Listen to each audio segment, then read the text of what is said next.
پاکستان کے لیے لازوال قربانیاں دینے والے ذوالفقار علی بھٹو اور ان کی فیملی کی لازوال قربانیاں عوام آج بھی یاد کرتا ہے۔ اگر یاد ان کی قربانیاں نہیں ہیں تو پیپلز پارٹی کی موجودہ قیادت کو نہیں ہے۔ پیپلز پارٹی کی موجودہ قیادت عوام کو ایسے بھول گئی ہے جیسے ان کا عوام کے ساتھ رشتہ ہی نہیں تھا۔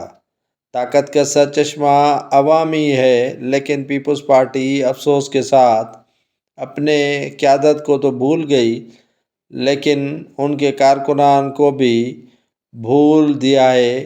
پیپلز پارٹی کی موجودہ قیادت نے بے نظیر بھٹو شہید کو 16 برس بیت گئے، لیکن تاحال ان کے قاتل کیفر کردار تک نہ پہنچ سکے۔ پاکستان پیپلز پارٹی نے بے نظیر بھٹو اور ذوالفقار علی بھٹو شہید کے نام سے اسکول، کالجز، یونیورسٹیاں اور دیگر ادارے تو بنا لیے، لیکن اس کے حقیقی افکار کو پیپلز پارٹی بھلا چکی ہے۔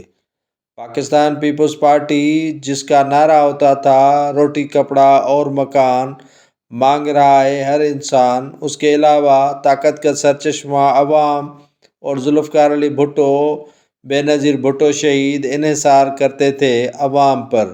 حقیقی عوامی طاقت کے ذریعے پاکستان پیپلز پارٹی اقتدار میں آتی رہی ہے، لیکن ان کی شہادت کے بعد پاکستان پیپلز پارٹی نے ان کا جیسے منشور ہی بھلا دیا ہے۔ طاقت کا سرچشمہ عوام نہیں بلکہ طاقت کا سرچشمہ پیسہ لگا دیا ہے۔ بے نظیر بھٹو کے اصل قاتلوں کو تو گرفتار نہیں کیا گیا اور نہ ہی اس کے مقدمے کی کوئی پیروی کی گئی، لیکن ان کے نام سے مجسمے بنا کر یہ پیپلز پارٹی کے مقامی رہنما تصاویر اور مجسمے آویزاں کرنے میں مصروف ہیں۔